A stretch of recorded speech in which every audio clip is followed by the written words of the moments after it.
everybody. Welcome to a very special National Championship Game Preview Edition. Just let that sit for a second.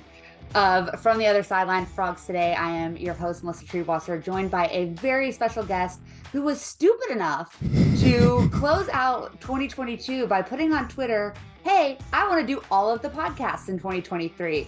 So to kick him off, I reached out and invited him on mine. So we were joined today by Ryan Nanni, Shutdown Fullcast, writer, podcaster, a little bit of everything, a Renaissance man, a former Bloomin Onion. Yeah, which is kind of where I want to start. Great. Yeah, in the era of weird bowl games where we all worship a jar of mayo, you really kind of started and were one of the first to kind of viralize some of these weird bowl games by becoming the Bloomin Onion mascot for the second half of the Outback Bowl. Why? The why is super simple. The why is the year before I did it. This was 5 years ago now. I just realized. So 6 years ago, roughly, 6 years ago, almost exactly, I was sitting on my couch with my wife. Florida was playing in the Outback Bowl, and I saw the Bloomin Onion and the coconut shrimp mascots, which they had been doing for like 15 years. It'd been a while. This was not like a new development. And I just looked at it and I said, I want to do that. I want to be in the Bloomin Onion costume. And my wife looked at me and said, that's very stupid. And I hope you get to do it. And that was marriage it. Work. Yes. I mean, there was no, I would love to tell you, I was like, oh, this would be a really good way to promote this. No, it was born out of like the stupidest impulse possible. That's as all good things in college football are. As all great art starts from. Yeah. Yes.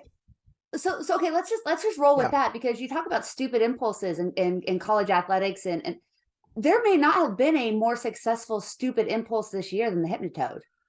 And the vibe that the Hypnotoad have brought to TCU football. I mean, we had the Futurama did the Riff Ram after the first quarter of the Fiesta Bowl, the college football semis, and they're putting a Futurama character up on the big board. From an outsider perspective, how is that being received by people? And it seems like it pretty well. Yes, and here is, I think it's important that it's TCU doing it, because Michigan obviously tried to do their own version of this. Yeah. And it didn't land in the same way. One, that's because like Michigan already has sort of an established national brand and ethos, and sort of like it doesn't fit with what Michigan wants to portray itself to be, and has sort of like leaned on for, I don't know, 30, 40 years at this point. But more importantly, like TCU did this first. And, you can sort of peel that back and say like, there have been like the Seattle Seahawks have had like versions of this that they've done. And this is like TCU didn't invent this, and I don't think that they would claim that they did, but they leaned into it super hard and they made it their own thing. And that is ultimately, I think, what makes people like it, is sort of the idea of like, oh, you did this thing because you just wanted to, and you decided not just to do it, but to do it 150%.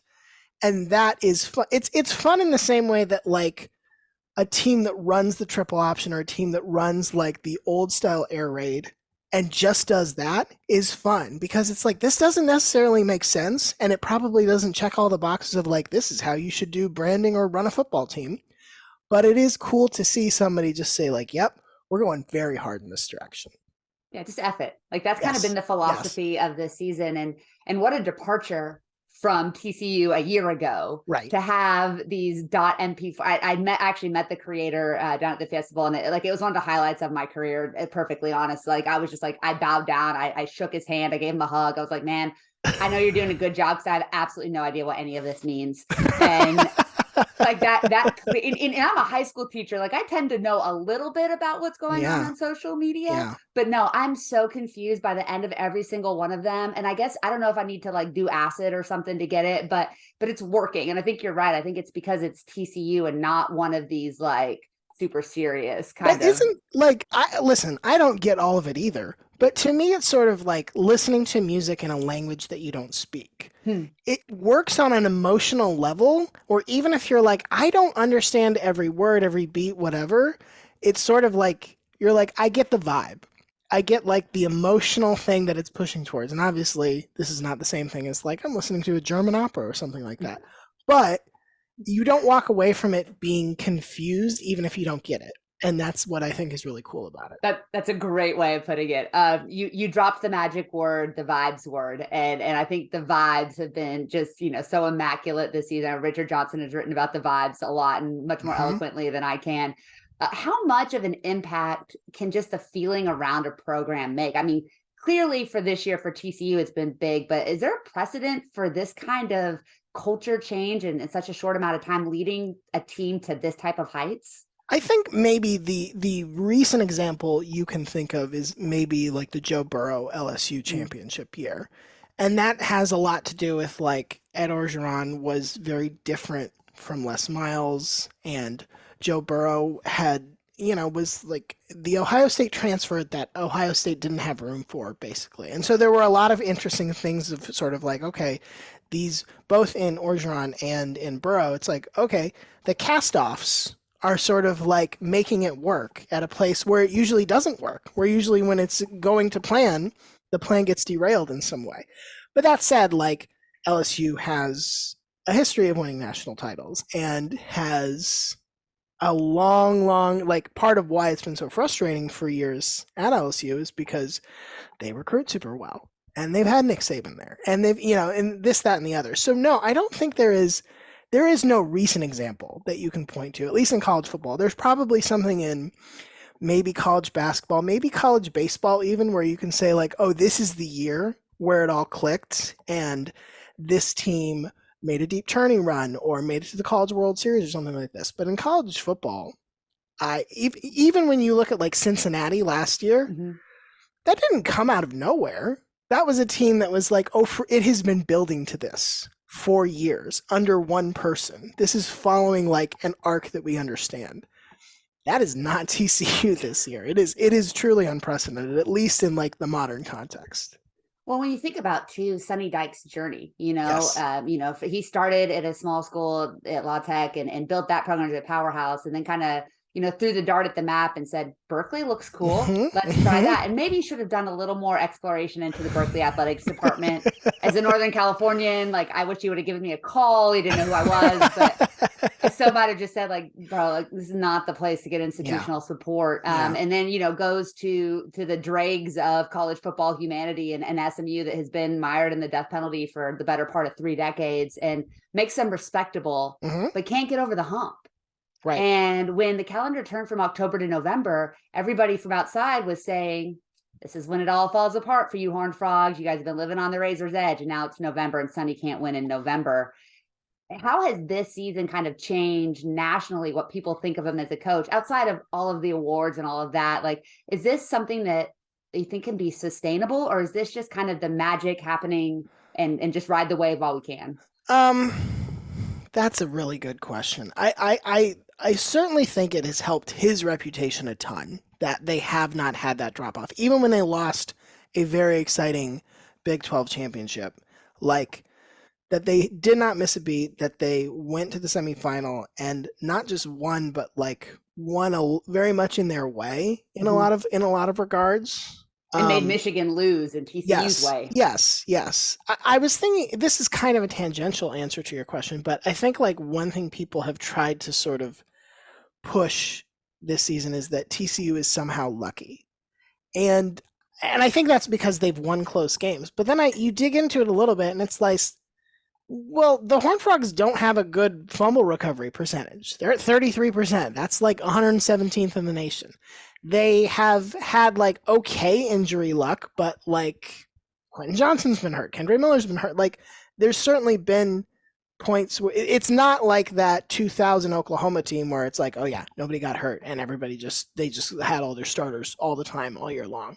So I think the question of whether it's sustainable is really the trickiest one, and there's no good way to answer it, because this is one thing working in TCU's favor that I think is very much a product of everybody getting extra COVID year of eligibility, NIL money, maybe convincing people to make different decisions in the draft that they would have been, is that this is like a more senior heavy and a deeper team Mhm. than you might have seen 4 years ago in a similar circumstance. And so I think it's allowed TCU to build something that can be really good in this stretch. Now, maybe you do see that thing where it's like, okay, that depth and that sort of senior leadership sort of builds on itself over time.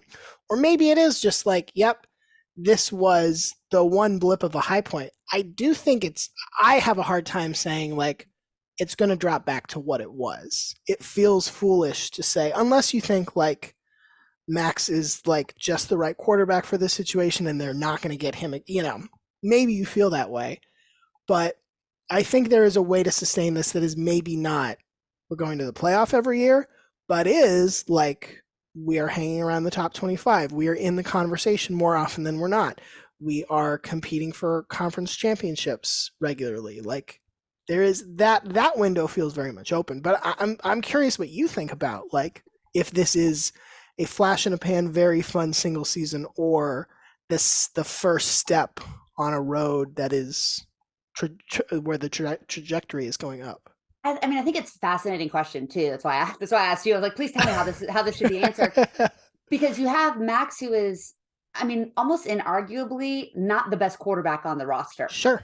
Right? He didn't win the job out of camp, but he was, like you said, the right guy at the right time for this team. And TCU got the benefit of all of the timing kind of lining up with the COVID year, with all of those types of things, and that the right guys are super veteran at the right time. Yep. And you are going to lose some massive, massive pieces, both to graduation. I mean, Amari DeMarcado, I think, is graduated with like a doctorate, a PhD, and might be a professor at this point. He's been in school for so long. And that kind of leadership is going to be almost impossible to replicate because once this COVID eligibility runs out, and then you're going to have the guys that go early to the draft, the transfers that came in with 1 year to play.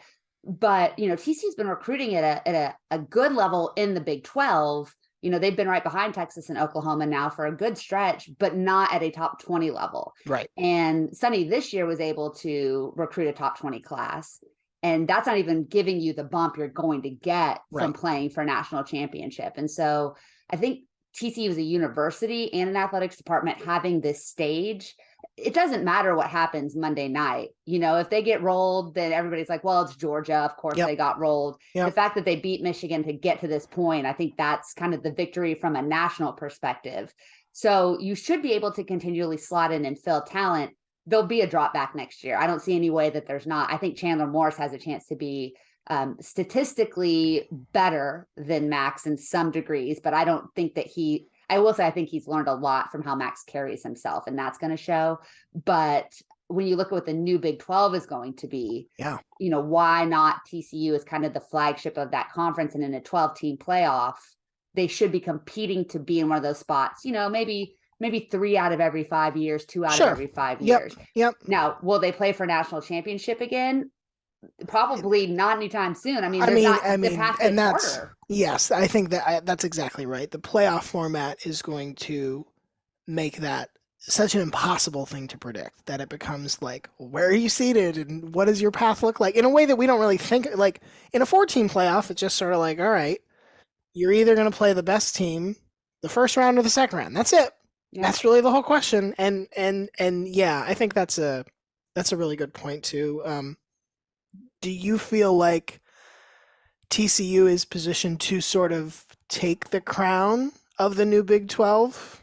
Yeah, I think that Oklahoma State to me would have been in that conversation, but what we've seen the last 2 years is Gundy is showing some of that Gary Patterson-esque stubbornness when it comes to how he builds his staff and how he deals with the portal and the NIL.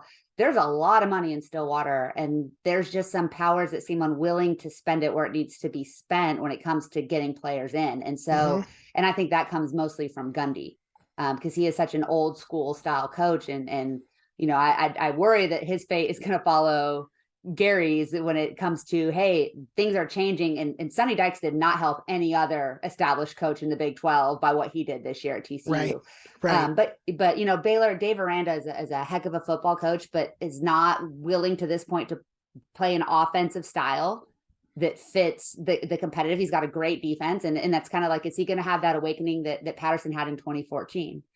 Cincinnati without Luke Fickell, there's going to be, some change. I think Houston's a sleeping giant, but that's he been hasn't true for a decade now. Yeah. Yeah. They should be. They could be. So, I mean, I think that TCU fans would be disappointed if you are not regularly playing in the Big 12 championship game. Kansas State's going to be really, really good for a long time. Yep. Lance Leopold is going to get Kansas to be a problem. And Joey McGuire, if he can figure out how to CEO that program, he's obviously shown he can recruit.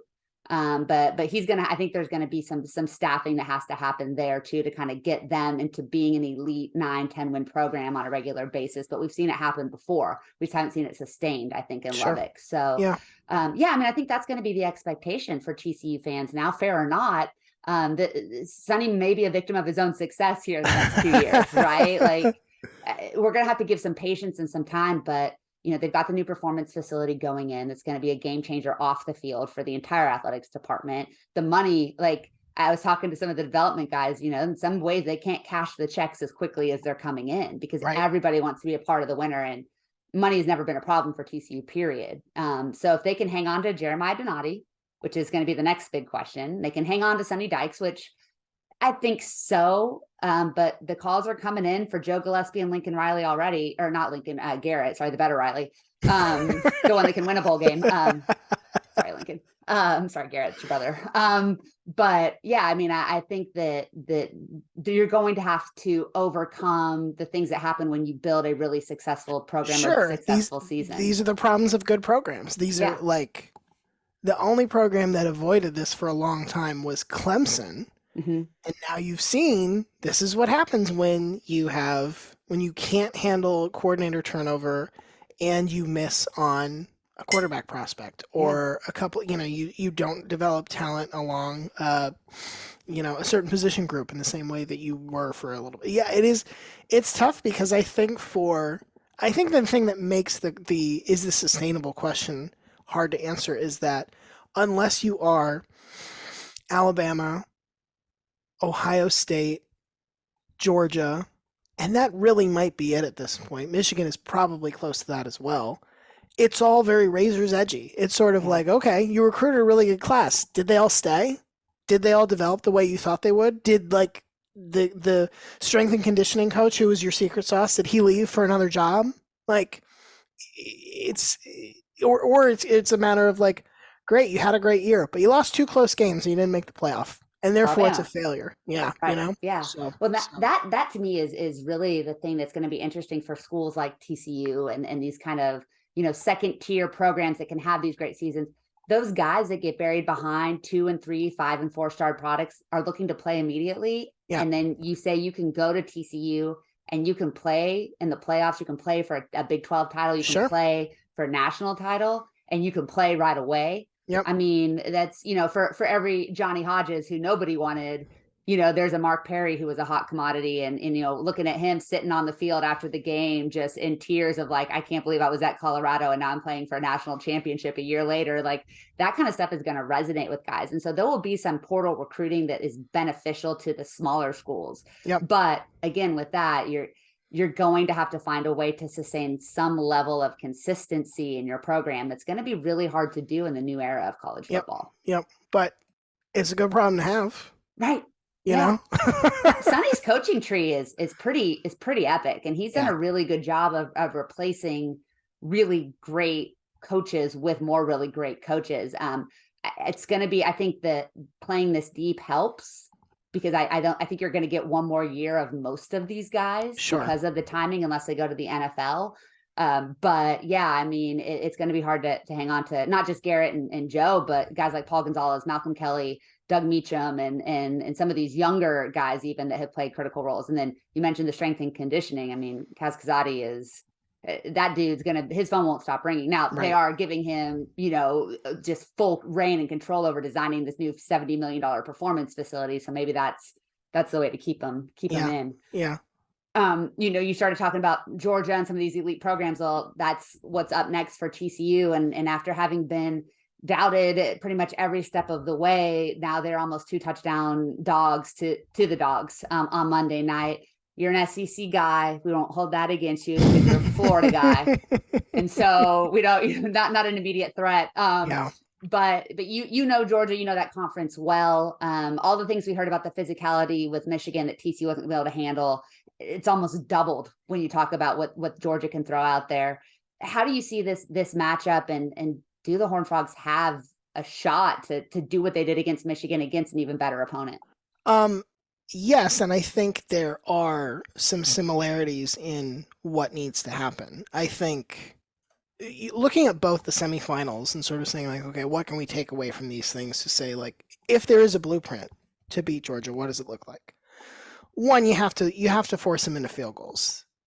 Ohio State got lucky that Georgia missed a couple of field goals that sort of kept this game more in their favor for a long period of time. But even if those had been made, like you're still talking about a game that is within reach for a long time because it is not just the Bulldogs piling 7 after 7 after 7.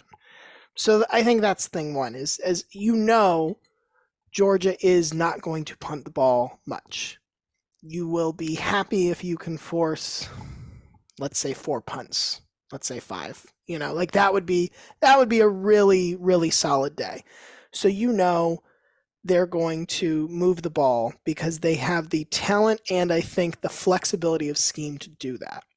Even Ohio State didn't, on a night where they played, I think, much better and more competitively than most people thought they would, was not able to just sort of like shut Georgia down for long stretches. It was more like, okay, they got some yards on you, and then they threw a pick, or then they missed a field goal, or then they had to settle for a short field goal, whatever it is. So I think that's thing one. Thing two, to me, is that there's a big difference in this Georgia defense this year versus last year, specifically the pass defense. Mm-hmm. They are really not great this year on first down. You can throw against them on first down. This year, they're allowing 7.1 yards an attempt on first down passes and 127.57 passer rating. That is up like 34 points passer rating from last year, and it's up about 2.5 yards an attempt from last year. 2021 Georgia just smothered you sort of from start to finish. And this Georgia defense is a little different. They are a little more gettable. And you saw that when Ohio State had success moving. Ohio State only went 4 of 12 on third down. So it's not like they were just like chunk, move the change. They were going for it and trying to get a bunch of yardage on first down so that it was 2nd and 2. And they could just convert it there and not have to face a critical third down, because Georgia's passing defense on third down this year is extremely good. They only allow 27% first down conversions when facing passes. Last year it was 46%. So I think, I think this is a game TCU can play. They can be aggressive on first down on offense and try to, not fall into that trap of like, well, let's get it to a manageable second down and then let's get him to no. That is doom. That is not the way you can get it going at all. I think that's encouraging for TCU, who does love to throw the ball on first down and isn't afraid to go for it on fourth down in just about any scenario. Yes. So I think those are paths that sort of can keep TCU in this game and competitive for a long stretch, because like throwing the ball is really going to be the way to do it.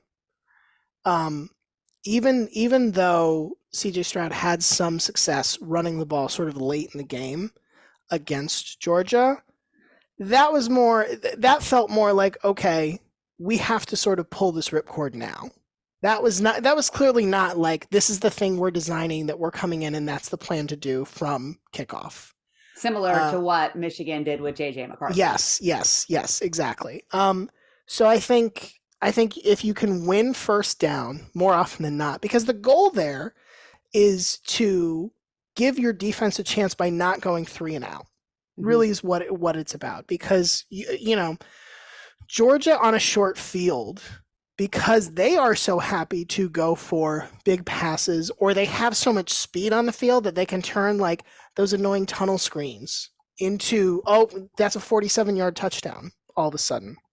I think you want to give your defense as much space as possible.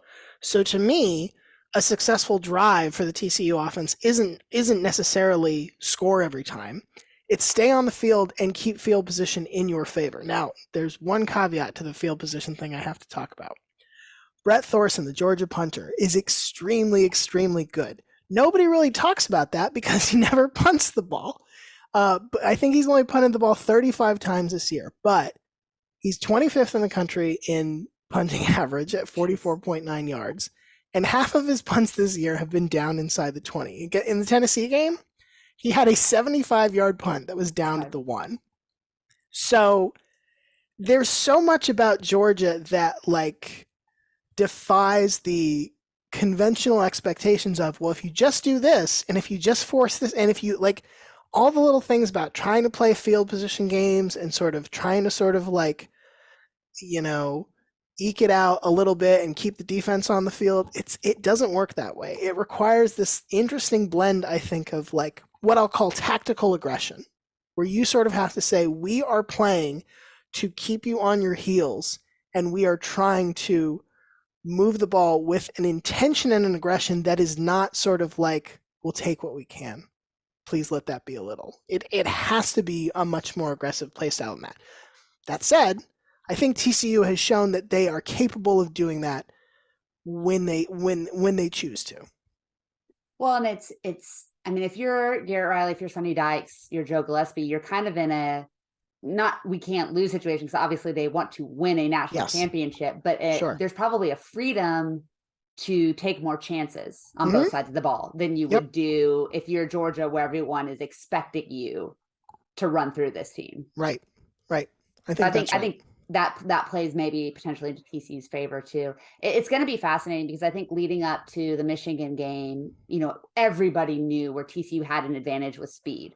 Yep. Was that speed going to get into space and be successful was really the question. And they proved that they could. And yes, they were faster than Michigan at pretty much every important, even defensively. I mean, what Dylan Horton did against that incredible Michigan offensive line is, I don't think anybody picked him to have 4 sacks in that game against that line, right? Yeah. But you mentioned Georgia's speed, and there's not much of a speed advantage for TCU at many positions. Right. And that, that I think kind of, I don't want to say it levels the playing field, because the playing field is not level, but it takes away the biggest advantage that potentially the Frogs have on Monday night. Yeah. How do you think the TCU offensive line is going to hold up in this game? That's going to be interesting, because I think that they played so well on Saturday night. Yep. That was one of my biggest concerns, and I thought one of the most underrated things was, can they give Max Duggan time? And to Michigan's credit, the secondary was really, really good. Most of the plays that broke were TCU were short passes. The Tay Barber touchdown, the Quentin Johnston touchdown were kind of shallow crosses, pick play type things that it was on the receiver to do run after the pass. Right, not a ton of air yards. Yeah. And Max did not. I mean, that was his worst statistical game of the season by several metrics, and neither of the interceptions I think were really his fault. No. So that is going to be kind of the question: is the offensive line bought him time? I don't, I've heard people say that the Georgia defensive front is comparable to the Michigan defensive front. Maybe that's true because of how much they lost last year to the draft. But this is still a group that's going to give them some problems, which is why I'm going to be interested to see, especially early on, how much do they ask Max to run in this game early to try to soften that pass rush and force Michigan to have to wait a beat and see what he's going to do with the ball. He was effective. He didn't run a ton on Saturday, but he was effective when he did. They didn't need it because they were able to find matchups that they liked in the secondary, and the run blocking. I mean, when Amari DeMarcado runs for 150 yards on you, the run block, he's very smart, very patient, but that run blocking was unbelievable, especially on 3rd and short. And, the PTSD from the Big 12 championship game went away on that first 3rd and 1 inside the 5-yard line, when they were like, oh, no, we are just going to put our 270-pound, 6'7" tight end behind Max Duggan and just push him. And just push him like a child. Yeah, right. Like maybe you should have done that a couple weeks ago. It's fine. We're over that, dude. We're cool. You learn. It's fine. It all worked out. It all worked out. Yeah. Is there anywhere on either side of the ball where you see that maybe where's the hope for TC fans? Where's the one spot where you're like, hey, they can really exploit this? It's probably Quentin Johnston. I think in last year's SEC title game and in parts of last year's national championship game and in this year's semifinal, like an elite wide receiver can do serious damage against the Georgia secondary at this point. And it's not a particular slight. Like that's what elite wide receivers do. Yeah. But I think that is the the thing Ohio State fans are sticking with a lot. Well, one is like, why did we settle for a 50-yard field goal to try to win the game? But the other one is, what happens if Marvin Harrison Jr. plays the entire semifinal? Yeah.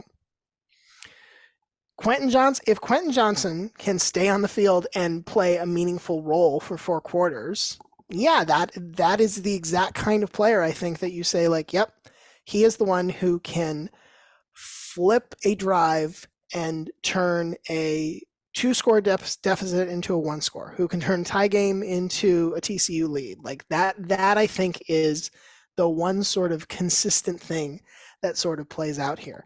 I think the other sort of interesting thing to watch is going to be like, what does TCU, and I don't know an answer to this really.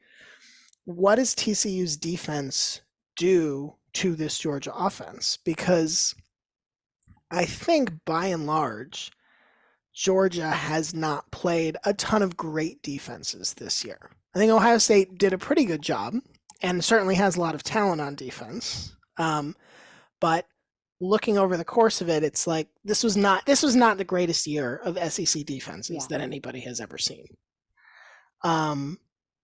And I think TCU is going to be a really interesting test, at the very least schematically. Now, I think Georgia's offensive staff is super smart. One of the frustrating things about being a Florida fan right now is that Georgia has made that sort of decision that you talk about Oklahoma State and old TCU not making, to sort of say like, yep, we're going to make meaningful changes on what we do offensively. But that said, like this doesn't seem like it should be easy for them.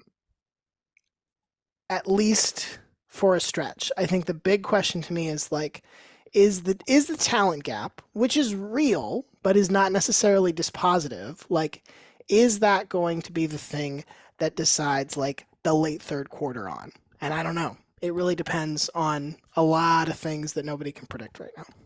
How much does, I think TCU came in with such a good mindset, whereas Michigan was so tight all week. Yeah. They were so looking ahead to, we have to redeem ourselves in the national championship game. I mean, the culture around Georgia doesn't feel tight, but there is that pressure of being the first ever to repeat. This is not the answer you want to hear, and it's not the answer I want to offer.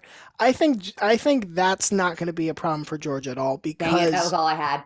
Georgia has done this thing, and it honestly, it's very early Nick Saban in Alabama. It's very funny to watch, but like Georgia fans on the internet, despite the fact that they're the defending national champion, that they're undefeated, that they're going back to all these things, they're still like mad. They still feel disrespected. They're still like, nobody, everybody talks shit. Nobody wants to give Stetson Bennett his due. Blah blah blah blah blah. And it's like Heisman finalist. Exactly. But like, I think Georgia still operates in this sweet spot where they are so driven and so focused that it's really, really hard to catch them playing tight or like caught up in the moment. I just don't think this is the kind of team that does that. I think you may see, I think where that may play out more is like some tentativeness on the part of the play callers on offense and defense to decide what they want to do. A good example of this in the semifinal was, Kirk Herbstreit was talking about it extensively. Brock Bowers just didn't get used that much. And that's kind of an unusual thing for somebody who's widely regarded, for somebody who won the best tight end award and I think was a finalist for the best wide receiver award as well. And to see somebody get I think he had 3 targets going into the fourth quarter or something like that. That to me is sort of okay, is Georgia going to overthink this? Is Georgia going to try to over scheme this in ways that do not play to their advantage?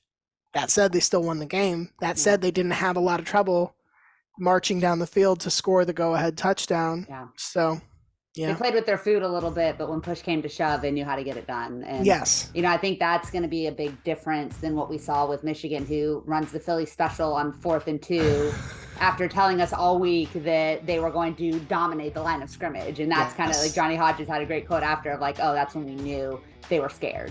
Yes. Like, you don't run trick plays if you think you're going to dominate, and you're not going to see that against Georgia. Right. Before I let you out of here, Ryan, just thank you so much for your time and for coming on with us. Where can people find your work and enjoy all the amazing content that you bring to college football?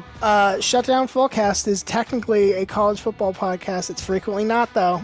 I gotta warn you. That's why we love it. That's why we love it. So if you seek it out, and we're talking about dads shooting at snakes or invented things about the Star Wars universe, fair warning, some episodes have no college football at all, but that is theoretically where you can find more of this kind of discussion. And your social media, if you want to shout that out as well. Sure. Celebrity Hot Tub on Twitter.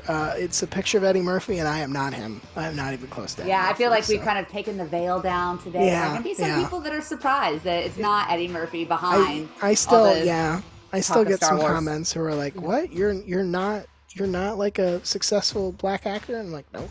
Why would he be tweeting any of these things? Okay, but you are among the most successful kind of talking about college football podcasters in all of the land, and honestly, that might be better. Thank you. Yeah, you're not sure so he welcome. would agree, but thank you. Well, he's not here to answer for himself, so we'll speak for him. Fair. Thank you again, Ryan. I know we're all looking forward to a really exciting national final and TCU playing for a national championship. Oh, I will be rooting hard for TCU. So and the head to toad and the frog. Well, you know what? For you, I'm going to tell the guys that this week. Thank you. I appreciate that.